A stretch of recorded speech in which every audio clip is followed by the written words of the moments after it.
Hello, Liberty Spenders. We are really pleased to provide you something unique and different for our next few episodes. Every one of them that you're about to see were recorded live from the U.S. Christian Chamber of Commerce SWC 2026 conference in Orlando, Florida. Now, they're a different format than we're used to doing.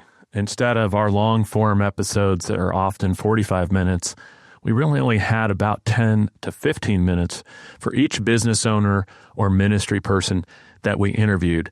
But it was some absolutely amazing people. I think you're going to absolutely love these episodes. We're going to be condensing several of them into one episode. By the way, I really want to encourage you guys, if you've not ever investigated the U.S. Christian Chamber of Commerce, to absolutely do it. Check them out at www.uschristianchamber.com. It's a great organization that you all should consider supporting and joining. In addition to having a U.S. chapter, they have local Christian chambers of commerce in a host of places all over the country that you should consider joining. Stay tuned. Listen to some really cool stories. I'm sure you'll love them.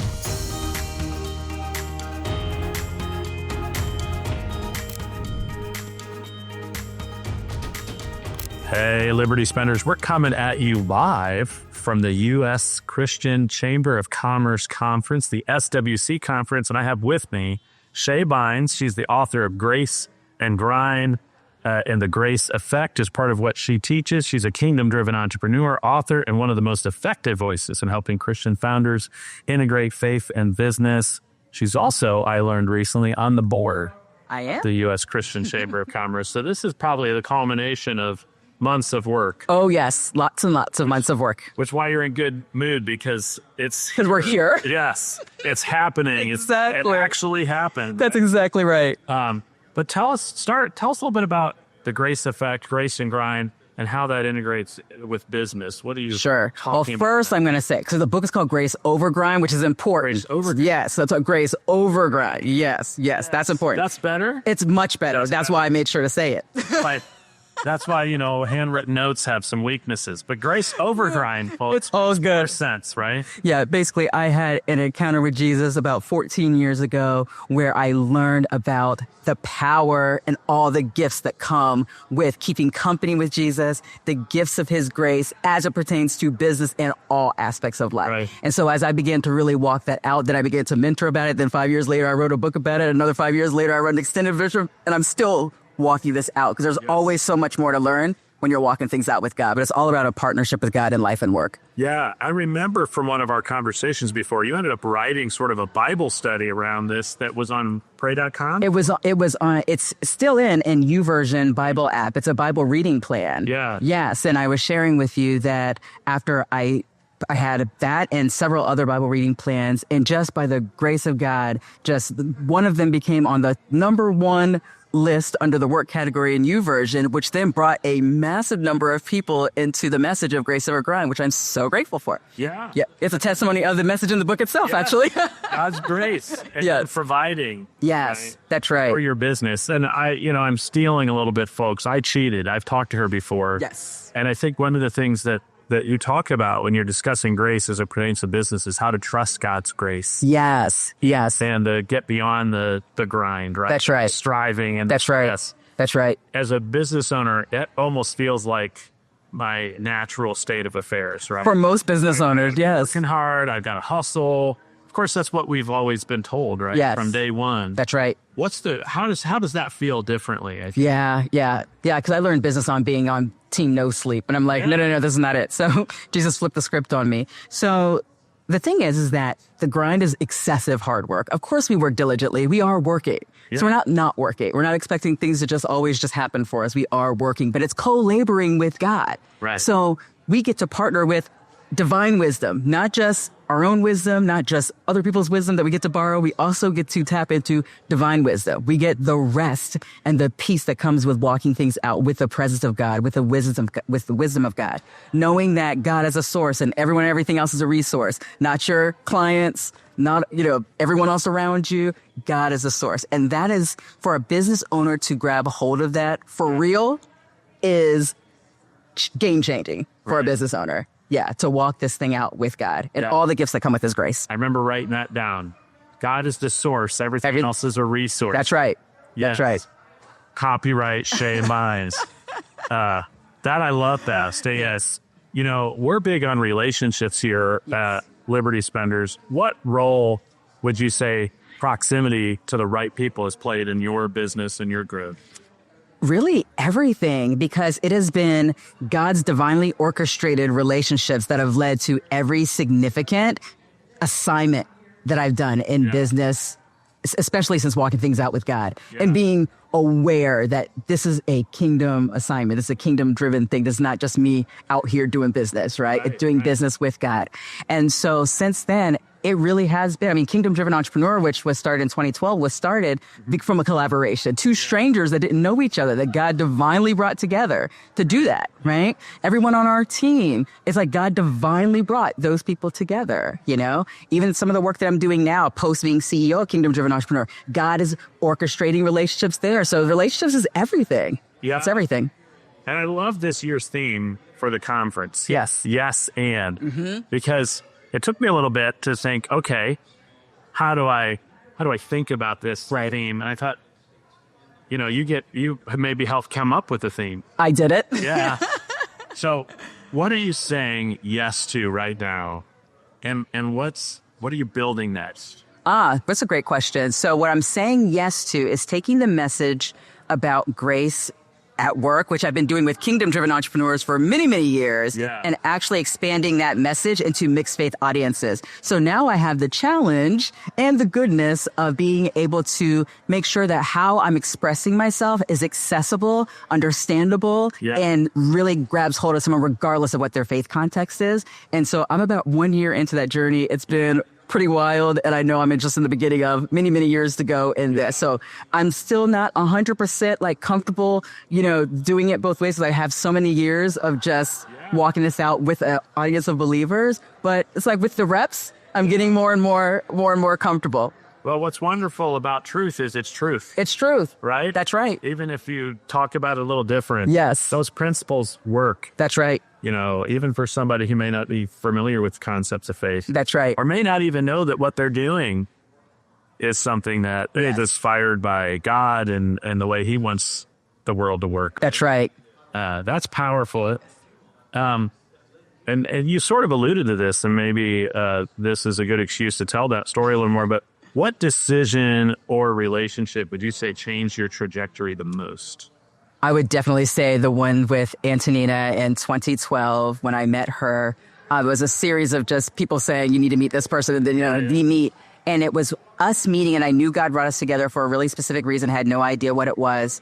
But after about 8 weeks of getting to know each other, I said, hey, you know what? Let's pray, because I know God's doing something here. I don't know exactly what it was. Pray. Came back in a week, talked about some stuff. Wasn't that. Prayed again. Came back. None of that. Let's pray again. And on that third time, she said, God gave me these words. I don't know what they mean. What am I supposed to do with them? And it happened months prior. And she goes, those words are kingdom-driven entrepreneur. And when she said that, I said, that's a community, it's a movement, and it starts with a book. And literally right after I said that, I'm like, I don't even know what a kingdom-driven entrepreneur is. I know what a Christian entrepreneur is, right? So it was just so wild, but it was us coming together. It was like two strangers coming together in collaboration. And then with Jesus to say, what is this even? And what do you want us to do with this? And that was how it started. So I kind of stumbled into a God assignment that I never had on any journal, any dream board, any thought. And it's been an amazing adventure. You know, I liked the part of the story where you guys came back 3 times. Yes. Right? That's right. Because I think the more I get to know Jesus, the more I seem to understand that he sort of likes fourth quarter comebacks.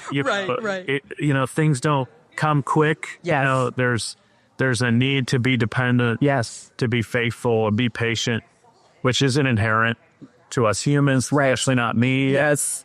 And to do that 3 times, right? Yeah. I think I might have been in the first meeting and said, you know what? I think maybe I just didn't hear God right. Yes. About us collaborating. Right. And I think there's a lesson there. There is. Right? Of persistence and being patient with God. Yes. And not thinking, well, I got to get, you know, we scheduled this time, God, for an hour on Tuesday. That's right. You know, That's right. I think that's powerful. And that's how I am in all relationships, especially having experienced that. So sometimes people get a little bit frustrated with me in a first time meeting with me because I'm taking my time and they're already saying, how can we work together? And I'm like, who are you? I would love to know, right? And so I take my time because I want to be learning about the person and also hearing what's Holy Spirit showing me, right? I want to know what's Father's heart concerning this person? What's Holy Spirit showing me about this? What am I learning as I'm walking this out? And so I'm not in a rush. Yeah. Well, one of my favorite pastors, Preston Robinson of Pillar Church in Arizona, I heard him once say, with God, we get to express our preferences, but not our expectations. And so I have a few preferences, one of which is that he would move on my timeline. Right. So I think that's a good lesson. I just wanted to call out, because maybe it's a lesson for me. Yes. Right. I have some things right now that I'm sort of thinking, we're at the fourth quarter. It's time for the dramatic 3-point. Like I'm ready for the unsettling moment right now. Yeah. Exactly. Yes. And, God has his own timing, which, by the way, is better. Right. There's probably a reason why 3 meetings was right. Yes. Yes. Or you put you in the right mindset. Or, that's right. Or maybe the timing 2 weeks earlier. Yeah. And us praying and seeking more. It was like going after it. Like what's on your heart? We don't want to just be in the make things up ministry. Hey, we think we're supposed to do this. Now let's get together and do it. It was like, no, let's see what's on his heart. Right. Yeah. And so being willing to persevere in that. And that was starting a whole new thing, but that's my day to day in various aspects of being a business owner, right? We have 3 businesses in our household. So, I mean, we're dealing with this stuff on a regular basis. Yeah. I love the lesson that's so powerful and just about that sort of patience. You're here at the conference. Yes. You've helped organize it. What do you hope as a board member of the U.S. Christian Chamber of Commerce that people get out of this conference? Connection and collaboration. Yeah. Because I really believe that there's many people here that are going to meet somebody that it's like they're going to be an answered prayer for them, right? Someone's going to be an answered prayer. It's just that walking things out in community. And sometimes it's not easy to find people who are operating in the same mindset that you are as you're walking this thing out. Some people look at you crazy about some of the decisions that you make, walking things out with God by faith, right? And so it's nice to be able to have that around you and people of like mind and like heart. And I believe there's lots of divine orchestration to be in these rooms. Yeah, absolutely. Well, so thankful that you got to join us. If anybody wants to learn a little bit more about Shae, you can go to her website, shaebynes.com. That's right. And it's ShaeBynes, Shae Bynes. You got it. Definitely check her out. I've talked to her now. This is my 3rd time. So you definitely want to check out what Shae's up to. I'm pumped to have with me Rich Mason. Rich has got a storied career. He started as an electrical engineer and then became an international semiconductor sales manager, which is a mouthful, before starting his first business as a ministry back in 2002. Now he runs the Alpha Kingdom Capital VC Fund, which is a business as ministry VC fund. He comes to us out of Tampa Bay, and they're both based in both Tampa and Portland. So as he was telling me, they're coast to coast. I'm so wonderful to have you with us today, Rich. Thanks for having me. Appreciate it. So tell the group a little bit more about Alpha Kingdom Capital. What is it that you provide to Christian businesses? How do you approach your work? Great questions. So Alpha Kingdom Capital is the business as mission venture capital company. And what that means is we want to fund businesses that are solid in both their business and their Christianity. Not weirdos. Right. Not Bible thumpers, but spreading the fragrance of the knowledge of Jesus Christ. Yeah. Having an intentional but optional path to Christ. Optional Bible studies, optional prayer groups, community involvement, painting poor widows' houses, whatever it is. We don't prescribe that. That's between the founders and God. But we also want solid, high-growth, innovative businesses that are protecting their IP. Maybe they have patents if it's appropriate. Maybe they have a geographic monopoly, things like that.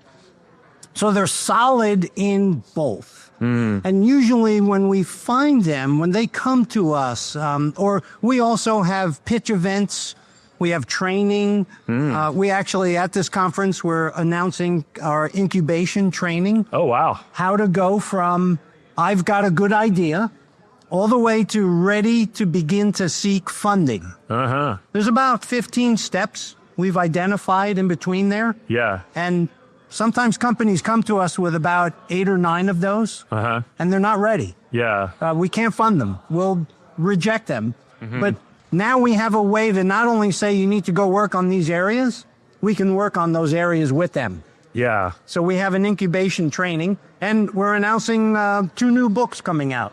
Oh, wow. BAM for investors and BAM for founders. How to do this BAM, business as mission, in both cases. Yeah. That's really powerful. How did you first, when you created your first business as mission company in 2002, what triggered that to move from a semiconductor salesperson to, I'm going to start my own business as mission company? That was the craziest thing. The Lord made it obvious that it was time to do this, and he called us to start this company, and he confirmed it many different ways, so we had to do it. But I remember saying to my wife, honey, this is financial suicide. Yeah. I mean, we weren't preparing to start a company. We didn't store up money. We had about 1 month savings in the bank. Wow. But he made it obvious. And I told her, honey, this is like stepping off a cliff. And then I remembered 18 months prior in my prayer journal, someone else had said something similar, and I wrote it down. I went back, and it was just another confirmation. There were so many, we had to do it. So we started a fiber to the home, triple play service provider companies. Wow. And the rest is history. That would have been 24 years ago. Now you're helping other people create businesses. So what was the inspiration for the capital fund? So even that first company, we pivoted drastically, and then we pivoted again. And then we started a ministry, and then we did a Do You Believe event in Clearwater's Coachman Park. It got rained out, by the way. Then we started another company, an alternative energy company. So we had all these different startups, and we learned what all those struggles were. And then the Lord sent us back into the semiconductor industry after 12 years. That was a full 10-year financial faith walk. And at the end of it was a windfall. It was amazing. And so because we've been all in, we said, okay, Lord, we're still all in. What do you want us to do with all this money? And he said, write it down and start the company. So I wrote the first book called Do You Believe? 92 miracles so far and counting. Because there were so many miracles in that 10-year financial faith walk that he had to provide. And then start the company was start Alpha Kingdom Capital to fund these new Christian businesses. You know, how to be a solid Christian in your startup business. Now, one of the things that we're really big on at Liberty Spenders is relationships. And I thought we'd ask, what role has proximity to the right person played in your business growth through the years? So, you know, it's always played a big role because people always first need to know you. They need to trust you. And they can't trust you if they don't know you. And so relationships have always been important, but even more important in the BAM world, you know, as a Christian, I care about everyone. I'm supposed to. And God is constantly saying, yeah, you might think this is a delay and it's causing you to seek hiring a new person, or it's causing you to seek a marketing person, but I'm sending you to be around people. I want you to reach people. I know there's that person over there that has called out to me, and I'm sending you. And so relationships are very important. I was also loving the theme of this year's conference, yes and I thought I'd ask, what are you feeling, what are you saying yes to right now, and what are you building next? So we're saying yes to Jesus in this, get involved more with everyone that I send you to at the Christian Chamber. nationally. You know, we're coast to coast. So we love Crystal and the U.S. Christian Chamber. We love all the chambers. Of course, we attend our Tampa chamber. Right. We got to get the one in Portland back up again. Yeah. You know, those, wherever we can help, because God has given us some of these experiences and this knowledge and this wisdom that he calls us to share. What would you say for somebody who's right now thinking, I want to raise equity for my business? What's the most common mistake that businesses make when they start on that journey? You don't have all the pieces. And if you come to us without all the pieces and you get rejected, it's hard to come back. Right. So first get all the pieces. Go see our training or someone else's training. Lots of good training out there. But make sure our book, having that new book coming out, BAM for Founders. You can go to bamforfounders.com eventually. Right now, you can find it at rich-mason.com. Is it all right if I? Yeah, absolutely. Please do. I want you rich-mason.com for sure. Yeah, for those books that are coming, you can record your interest in those books. You can go to alphakingdomcapital.com/incube TPA 26, like incubation Tampa. Yeah. For the incubation training, first one will be in the Tampa area, actually in Tarpon Springs. Partnered with CoHatch. They're a co-working space. Yeah. So if you're a startup that needs the co-working space, they have a couple of great facilities in the Tampa Bay area. Yeah, they have one in Indianapolis where we're at. Oh, do they really? Downtown Indy. So, yeah, love those guys. Familiar with CoHatch. Yep. I wanted to end a little bit with, was there a decision, a relationship that changed your business trajectory the most? I'd have to say it's the relationship with Jesus. Yeah. Because he started pouring that down in 2002, and I couldn't say no. Yeah. I couldn't say no. I heard his voice. I began to pray. I was scared to death. Didn't want to do it. Was making good money as in the semiconductor world, but I had to. Yeah. That relationship. Yeah. For us, that changed everything. Yeah. I think we'll end with a piece of advice, whether it's, we talked a little bit about a piece of advice for people who might be raising equity, but just for business owners in general, if you had one thing you could share, what would it be? So it's actually step one in our training. It's pray, and for a Christian, for a business as mission, someone that understands that the business is the mission. You must pray and ask God, do you want me to do this business now for this season of my life? Have you created me to do this now? Yeah. And the reason why that's the most important first step is because that is what will give the founder or founders the endurance when it gets hard. So for those of you listening, it was www.rich-mason.com. For the books, yes, for interest in the books. And then you had one other place for interest in the incubator. www.alphakingdomcapital.com. That's the main Alpha Kingdom Capital site where there's lots of information. But for the incubation, add a /incub, INCUB, TPA, like Tampa. Yes. 26. Awesome. Well, go and visit it. Rich, it was wonderful to have you on the show. Thank you so much, and thank you for listening. If you're listening to this show, it's probably because you understand something most people don't. Marketing to Liberty spenders isn't just about ads or tactics, it's about trust. And in the real world, trust moves through relationships. And that's why private introductions and deal flow are such a core part of what we do. So FastPass is a private introduction and deal flow network for Christian and conservative leaders who already have influence and want to scale fast. It's not open networking, it's intentional introductions between people who already share alignment. We've seen one client land a $25,000 opportunity from a single introduction. Another told us that FastPass has become his largest source of referrals, not because of volume, but because of fit. And yet another closed her equity round at a key moment just due to the right introduction. When you book a one-to-one consult with us, we're not handing you a list or making big promises. Instead, we're having a real conversation about what you're building, who you want to meet, and whether FastPass makes sense for this season for you. So no pressure, no hustle, and no awkward pitch from us. Yeah.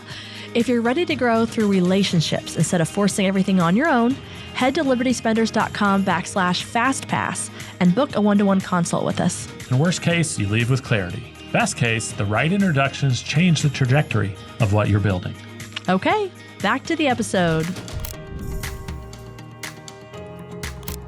Hello, Liberty Spenders. We are coming at you live once again from SWC 2026, the conference of the U.S. Christian Chamber of Commerce. I am excited beyond belief to have with me Elaine Lankford with She Steps Forward Coaching. She is a faith-based entrepreneurial coach for women, but that's not all. But we'll stick with that for the moment and get into it a little bit more later. To people who've never heard of She Steps Forward, tell us a little bit about what that is all about. Yeah, so She Steps Forward was born out of my transition out of a long-standing nursing career into entrepreneurship.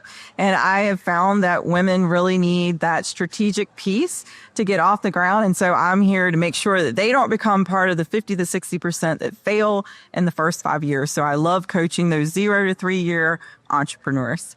You know, I think that begs the question, what do you think is one of the more common reasons that we see 50 to 75% of these businesses failing so quickly?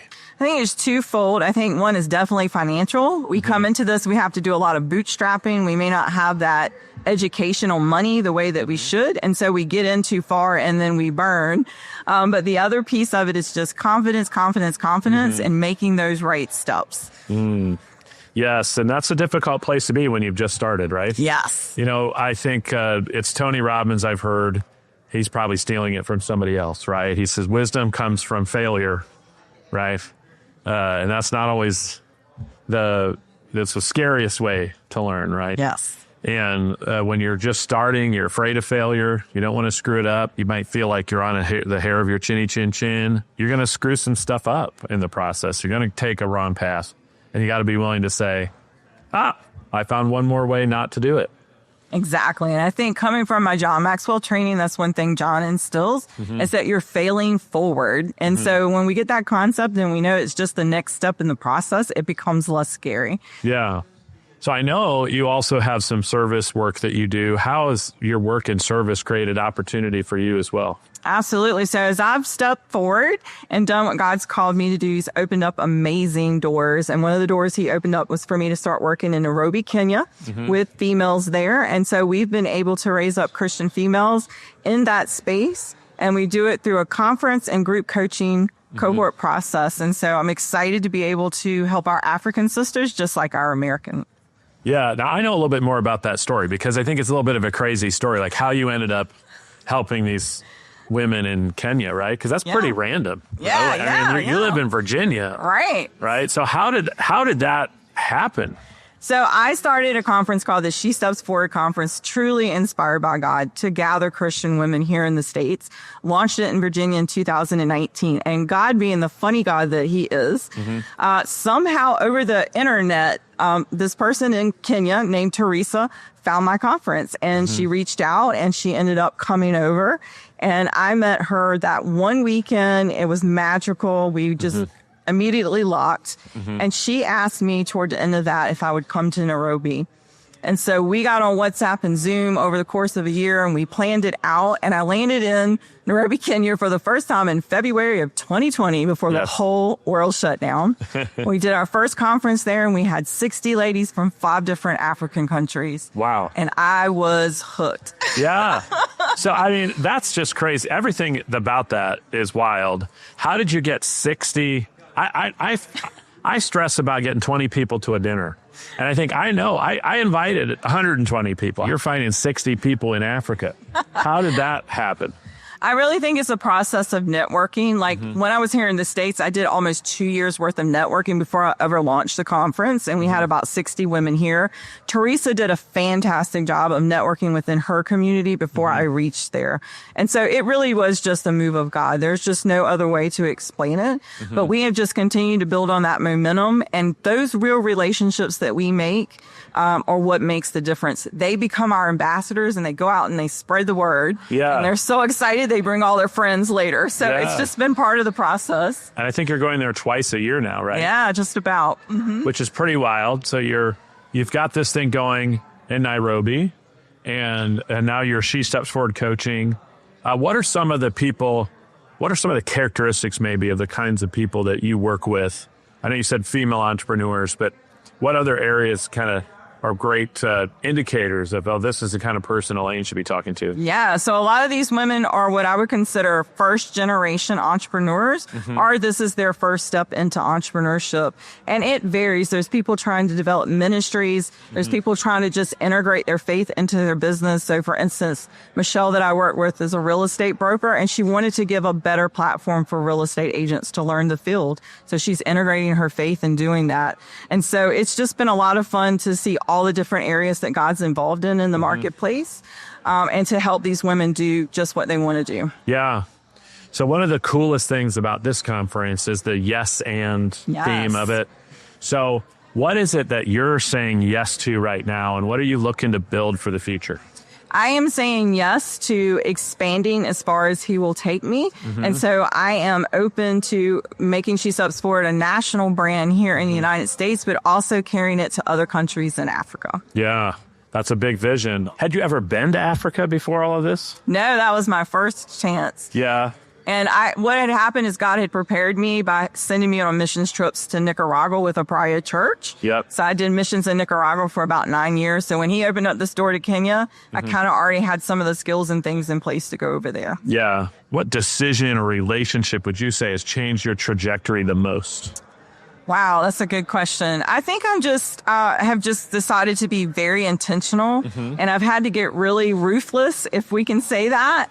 We have to make sure our inner circle is tight, and whoever we fan out from there is really within our corner.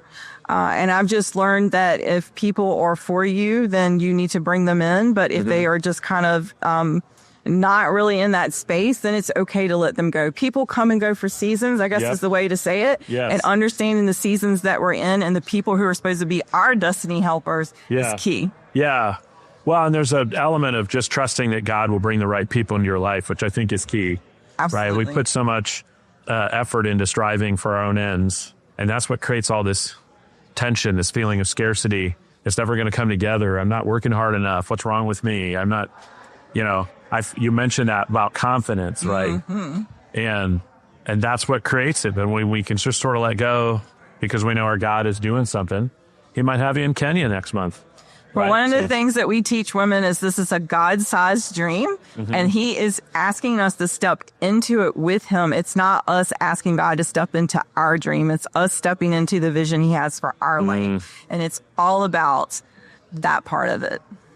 So, what role would you say proximity has placed in being in the rooms with the right people in growth for your business? Oh my gosh, being in the right rooms is so important. So I've been working at this since 2016 and slowly making those connections in those networks.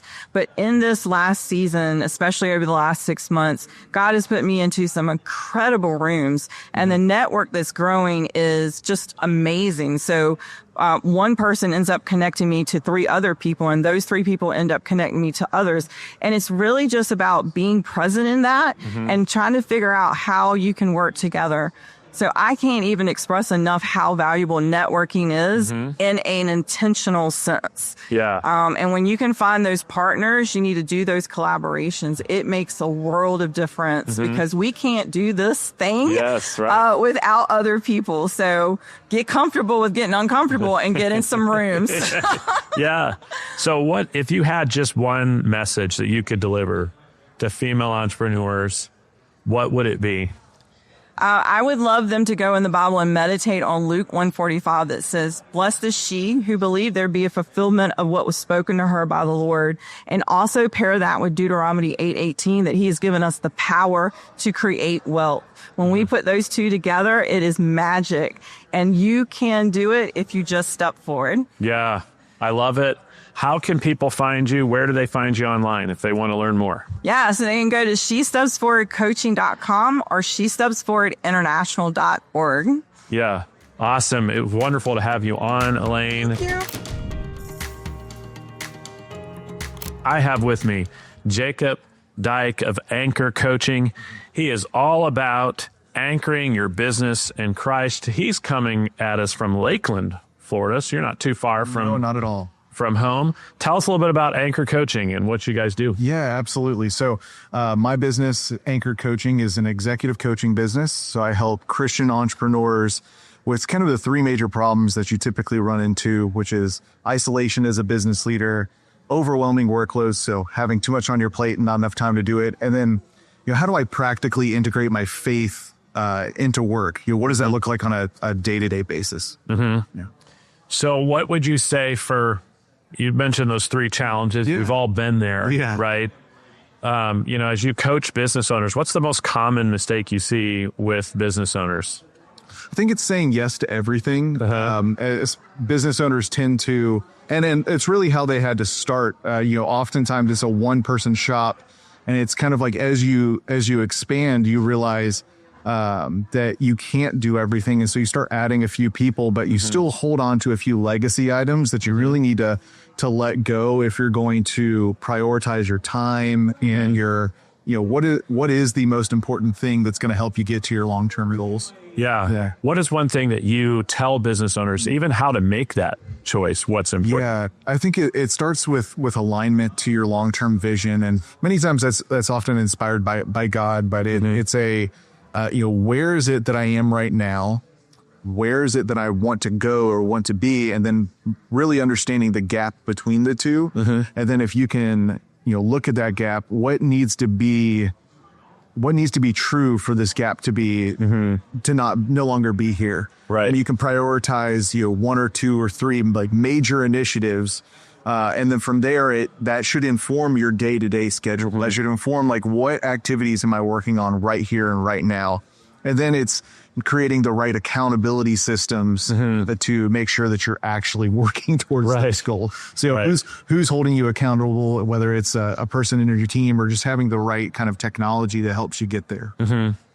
So what got you into this consulting business? What in your background led you here today? Yeah, so I started off my career as a high school football coach and teacher, and I found myself a newly married man spending a lot of time away from his wife and not being compensated very much for it. And so I stumbled into a tech startup, and while the experience was an unmitigated disaster, it was just like I fell in love with it. I loved being able to build something from nothing, and there were no rules. Nobody really knew what was going to work, and so fell in love with entrepreneurship and knew that I loved building people up. I just had no idea where that was gonna connect. And so spent the next several years trying to find my place in entrepreneurship, and was really struggling. It wasn't until I had a good friend look at me and say, "Hey, you need some help, like go find some help." And so I found a coach that was a believer. And for the first time in my life, I could set a clear vision and start doing the small achievable steps to work towards that. And so found a home in people operations for another tech startup, and was in charge of the hiring, onboarding, and engagement processes there. And then went and got trained by the same organization as my coach, and combining all these experiences together led to the launch of Anchor Coaching. Yeah. Well, we're at a really fantastic conference where the theme is yes and. Right. So in this stage in your life, what are you saying yes to today, and what are you building for the future? Yeah, I think what comes to mind is after my first year of trying to launch Anchor Coaching, I was trying to be all things to all people. And as you tend to do as your first year, you're like, I want to take any money from anywhere. Yeah. But I really felt a block of what is it that I'm building? What is the purpose behind all of this? And really felt like God was stirring something inside me in that moment. And what I realized was that I had purposely been avoiding sharing my faith on socials or things like that, because I was afraid of how other Christians would actually perceive me, or that even non-Christians would perceive me as using my faith as a cash grab. And so I had to work through that fear and change my focus into narrowing down to work with Christian entrepreneurs. And so that was, it was a really big moment of yes. And of, I don't know what the consequences of me branding myself as this are going to be, but it's been an incredible journey to see how God has brought these relationships, whether it's clients or just people that I've met that are believers, and have been able to help them take a step forward in their journey. And so just a beautiful thing that God has just done and using me in that way. Yeah. Now we here in Liberty Spenders, we're very big on relationships and the importance of relationships. Is there someone in your life that you met and really changed the trajectory of your life because of their influence? Yeah. Sorry, I get a little emotional. What comes to mind right now is my mom. Mm-hmm. She passed away 11 years ago now. Mm-hmm. After battling cancer. And what stood out to me during her battle with cancer was that she never felt more loved by God than while she was going through treatment. And that's just always stuck with me of, in the midst of suffering, that is when you see God the most. And in particular in entrepreneurship, you suffer a lot. Right. You are put in positions to suffer more than just the average person. Right. And it's, but in that suffering, you have an opportunity to see how God moves, see where God is going to, shape you into the person that he wants you to be. The Bible says your suffering produces, suffering produces endurance produces character, and character produces hope, and that hope is in Jesus Christ. And so when you have that hope in Jesus, suffering has a purpose. And unfortunately, suffering is a consequence of just sin in this world. And so we are going to experience it, but God uses it for good. And so my mom's example and that relationship in my life is really powerful. Yeah. Well, people who want to learn more about anchor coaching or they want to work with you, how do they find you? Yes, you can find me on LinkedIn. It's the easiest place to find me. I also have a website, anchorcoaching.co. No M, because I didn't secure that back when I launched. But yeah, you can find me there and then on LinkedIn. So yes, awesome. Thank you so much for coming on the show. And thank you for giving us your time, listeners. We appreciate it considerably. Until next time,